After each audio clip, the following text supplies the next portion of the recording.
Yung.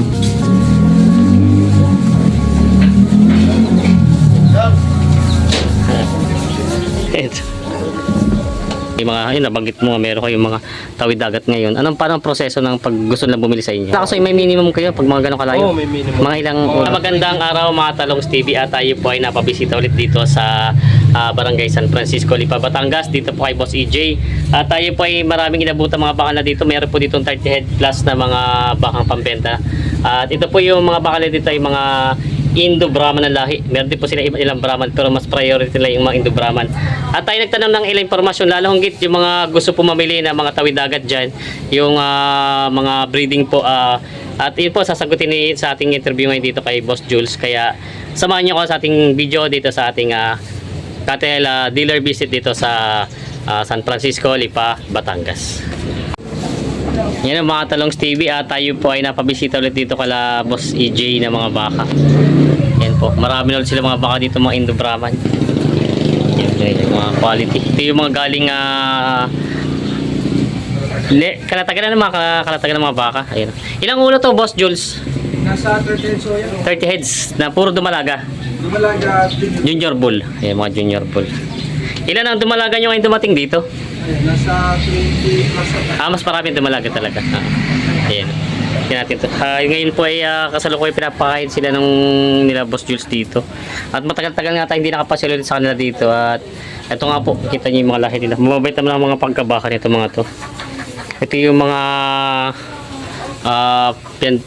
matanong ko lang pala kayo, may parang meron daw kayo ditong pan-deliver sa Bisaya? Bisaya sa area.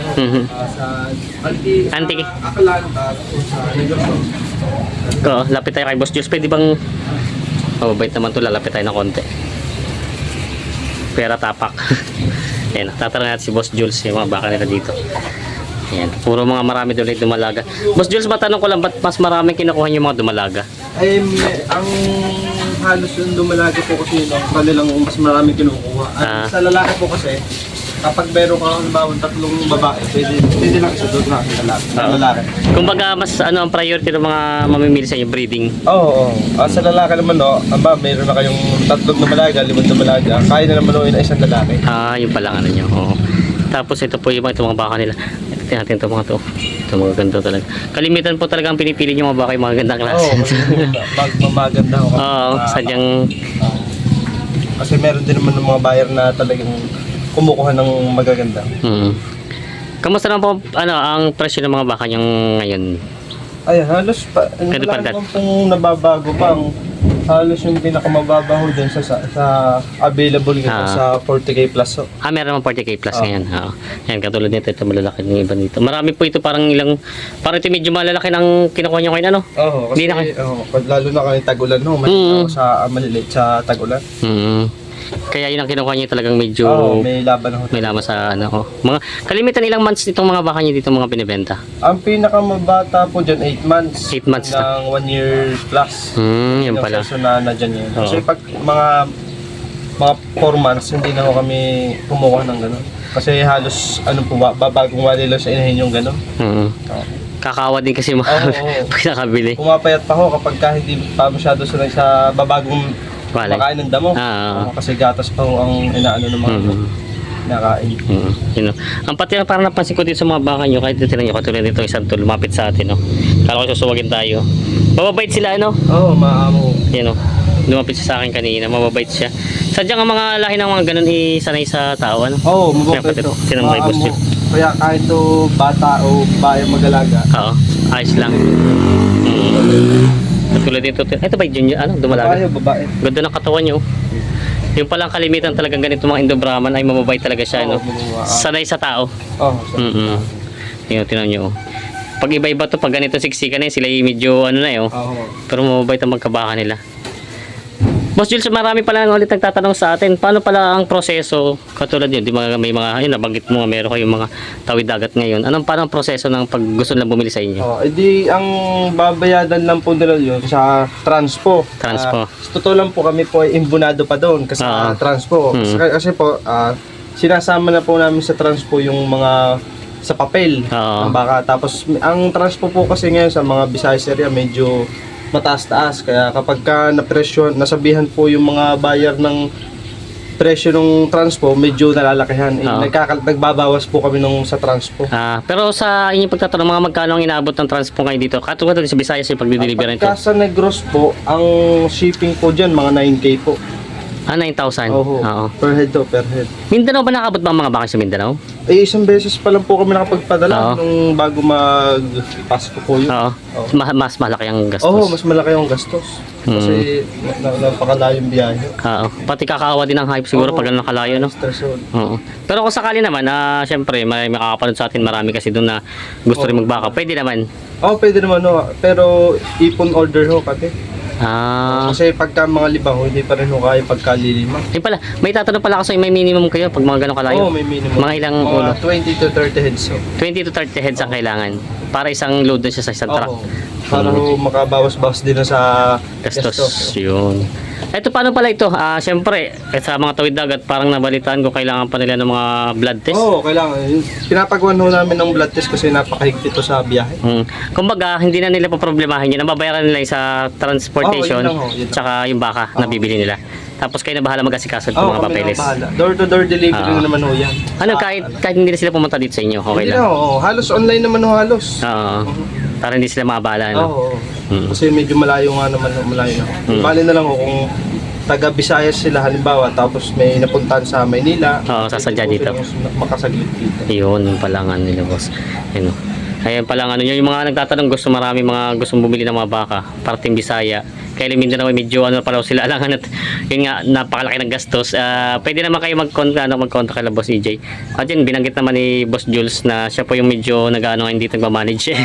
Ayan, ano na po, transport ay mga 9,000. Sa Negros po, sa Cebu halos 10,000 na. hindi po, halos mga 9 po o 8. Hindi na mas mura Kasi mababa. taga doon po yung aming shipper po. Kumbaga mas makakamura-mura Sa sila. mga Iloilo naman po, halos 7 to 8K ang Ayun, yun pala. Oo. Yun naman pala, hindi naman pala kataasan. Parang dati kasi yung unang pasok nyo doon, parang 10,000 pataas, ano? Kasi binabawasan na talaga namin. Kasi halos isang baka na rin ng maliit yung yung shipping. Shipping. Ayun, yung pala nga nila, Boss Jules. Yun naman pala dati, medyo bumaba na at meron na rin kayo nakuha pong mga transportation taga mismo. Sila na nagpipick up dito. Sila. Yun pala nga. Ayan po, at yung marami na rin po tayo na na kanila napadala na mga baka. Kalimitan po ang mga suki nyo sa tawid dagat, ito pong Visayas talaga marami. Oo, mga lalo Negroso, Negros Cebu. Marami yung nakakuha na sa amin ng baka ho dito sa lugar na yun. Anong reason nila? Bakit dito pa sa galing sa Batangas ang mga bakang gusto nila? Ang reason nila, nag-upgrade ho. Kasi galing halos ang baka ho doon, mestizo, native o Brahman lang. Ay gusto ho nilang sumubok ng ganyan lahi. Hindi Brahman. Kasi sayang din ang panahon. No? Yun na nga. Pag malalaki ng ganito, medyo mahal-mahal din may bibenta. No? So may ganda baka ay namamahal din mo. Ganyan pala nga ng Boss Jules. Kaya ito ang nila, Boss Jules. Sa pool na nagpunta tayo dito, halos 2 years na rin siguro tayo nagpupunta sa kanila dito. Pero ang baka nila, hindi sila nagpapalit ng mga breed. Ayan, mga Indo-Brahman. Pero parang may Brahman daw kayo dito na pahal, sabi ni. Halos meron ho kasing Brahman yung gusto kaya ho naghahalo. Pero mas marami talagang Indo-Brahman yan na lahi. Oo, ang Indo-Brahman. Ayun, yun pala nga nila dito. Ayun, ito po yung mga baka nila dito. Mga talong TV, nakapunta tayo sa mga farm. Kung mapansin nyo, kung hindi tayo kilala ng mga baka, talagang sila, pero ito yung mga baka nila dito. Sadyang mababait ang mga baka ito. Ayan, yung mga baka nila dito. Ay, kaya kung mapapansin nyo, talagang kung iba-ibang patao, pag may ganito mga kalimitan, pag medyo matapang ang bakay. Siksikin na ho sila dito. Oo. Ayan. Yan, tinan nyo, nakanood yung mga baka nila dito, Boss EJ. Ayan. Paano nga pala po yung nila? Matanong ko lang po, yung bang vitamins nila at purga. Yung tinuturok lang ho namin dyan ay Ivermectin at Belamil. Pang purga at yung vitamins. Anong pangalan ng isa? Ivermectin at Ivermectin. Belamil. Belamil. Kung baga bago nyo padala, meron na siya. Oo. Kompleto na. Ayun naman pala. Kasi baka ho, mahirap pa sa biyahe, hindi ho natin alam, baka ho magkasakit. Lalo yung ibang buyer ho, minsan first timer ho. Oo. Kumbaga siguro pagdating nila doon talagang aalaga na lang nila. Recovery pa ho yan. Pagkadating nila. Yun pala. Stress ho. Libre na rin yun. Libre na ho. Yung kasama na ho sa baka ho. Pati ho yung tali. If ever naman, yung mga gusto mag-walk-in, walk-in nga tawag natin, pupunta mismo sa inyo dito. Tuwing anong araw ang dumarating yung mga baka nyo dito? Ang stock po namin ito, usually dumadating laging Saturday ho. Sabado ng mga Sabado, mga tanghali. tanghali. Nandito na ho yan. At kasi galing ng Kalatagan ano, yung mga baka niya. Yan pala. Ito yung Sabado. Tapos, ito po ay kalimitan po ilang heads ang dumarating niyo dito mga baka. Ayun po, ang minimum po namin na pinakamababa ay nasa 20 heads lang. 20 heads naman. Kumbaga hindi naman sila malulugi kung pupunta sila dito. Oo, marami na silang Mapipilian. Yun. Yung lalo yung malalapit lang dito na gusto mag-alaga ng ganito mga baka. Ayan o. Meron dito na pupunta ng mga baka naman na ganito mga lahi. Sadya malalaki ang mga baka ito pag alaga na maganda. Ayan. Tapos po meron po kayong meron kayong page. Oo, meron ako may page yung Tatak Boss EJ, at yung Boss EJ Livestock. Yun pa lang ano. Naka-direkta naman ako sa may-ari ko. Yun o. Kasi meron siya minsan nag-chat sa atin. Oo. Nagko-confirm sabi ko yun.